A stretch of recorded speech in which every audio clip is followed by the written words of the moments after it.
जय श्री राम भक्तगणों और जय श्री हनुमान जी की। आज आपका इस संपूर्ण ज्ञान चैनल में फिर से स्वागत है।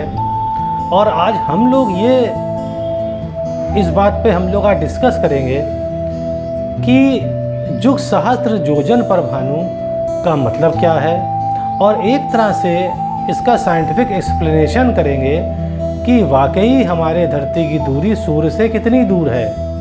और आप देखेंगे और आपको अच्छा लगेगा इस क्रिया और विधि को जानते हुए। चलिए शुरू करते हैं इसको। पर इससे पहले एक प्रार्थना करना चाहूँगा आपसे कि हमारे इस चैनल जिसका नाम है संपूर्ण ज्ञान चैनल, इसको आप ज़रूर सब्सक्राइब करें, क्योंकि जो भी नए वीडियो आएंगे या जो भी नए वीडियो आएंगे छोटी छोटी अच्छी जानकारियों पर या किसी भी चीज़ों के ऊपर जो कि भक्ति से रिलेटेड है, वो आप तक तुरंत पहुंच जाएगी। चले शुरू करें। जुग सहस्त्र योजन पर भानु। देखिए, भानु का अर्थ होता है सूर्य। चलिए, भानु तो हमने अलग कर दिया सूर्य के नाम से।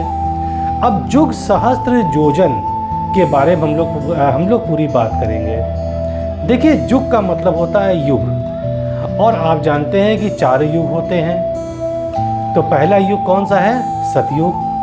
फिर आया त्रेता युग, फिर आया द्वापर युग, और फिर आया कलयुग। और जब कलयुग खत्म होगा तो फिर से सतयुग शुरू हो जाएगा। अब देखिए, सतयुग जो है 4800 वर्षों का है या 4800 ईयर्स का है। त्रेता युग 3600 वर्षों का है या 3600 ईयर्स का है। द्वापर युग 2400 ईयर्स का है या 2400 वर्षों का है। और कलयुग जो है 1200 वर्षों का है या 1200 ईयर्स का है। तो अगर हम इन चारों को जोड़ दें, 4800, 3600, 2400 और 1200 को, मतलब इन चारों युगों के वर्षों को जोड़ दें, तो इन चारों युगों का जो जोड़ आता है या टोटल आता है वो होता है 12000 वर्ष। तो इसका मतलब ये हो गया कि जुग का मतलब हम लेंगे 12000 वर्ष। मतलब जुग का मतलब होता है चारों युगों को मिलाकर। तो जुग का अर्थ तो स्पष्ट हो गया, 12000 वर्ष। अब चलते हैं सहस्त्र के ऊपर। देखिए, सहस्त्र की अगर आप इसकी मीनिंग ढूंढेंगे, अर्थ ढूंढेंगे, तो इसके 2 अर्थ आते हैं। सहस्त्र का मतलब 1000 भी होता है और सहस्त्र का मतलब अनंत होता है। तो अनंत तो यहाँ पर कोई मतलब ही रखता नहीं है, तो हम सहस्त्र का मतलब यहाँ पर 1000 लेंगे। अब आते हैं योजन। देखिए, योजन का मतलब होता है योजन। तो 1 योजन 8 मील का होता है। फिर से बता दूं मैं आपको, 1 योजन 8 मील का होता है। अब हम योजन को बदलेंगे किलोमीटर में। देखिए, 1 मील 1.6 किलोमीटर का होता है या 1.6 किलोमीटर का होता है। मतलब 1 mile is equal to 1.6 kilometre.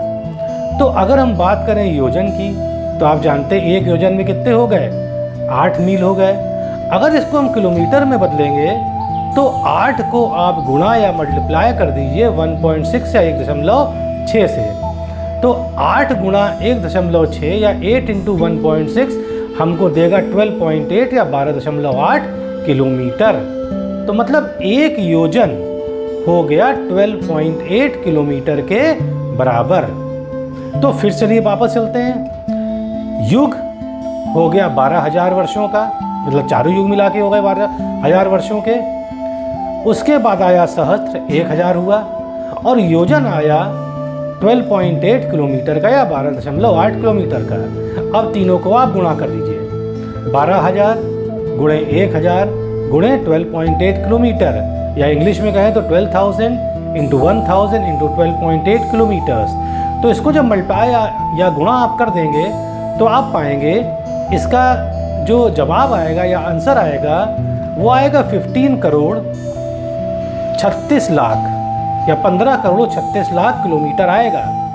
तो इसका मतलब ये हुआ कि धरती से सूर्य की दूरी 15 करोड़ 36 लाख किलोमीटर दूर है। अब आप देखिए, जब नासा ने इसी का पता लगाया आज से कुछ वर्षों पहले, तो उनका कैलकुलेशन तुलसीदास कैलकुलेशन से बिल्कुल पास आया। तो देखिए महान थे तुलसीदास, जिन्होंने आज से कई वर्षों पहले, कई 100 वर्षों पहले ये बता दिया कि हमारे धरती से सूर्य की दूरी 15 करोड़ 36 लाख किलोमीटर दूर है। और हनुमान जी के क्या कहने, जय हनुमान जी, आप तो महान हैं, क्योंकि प्रभु आप बचपन में इतना दूर ना कूद गए थे उनको खाने के लिए। तो देखिए आज हमें मालूम पड़ गया कि जुग सहस्त्र योजन पर भानु का अर्थ कितना इम्पोर्टेंट है। तो यही बताने को आज मैंने ये वीडियो बनाया है। उम्मीद है आपको ज़रूर पसंद आया होगा। जय श्री राम, जय श्री हनुमान जी की।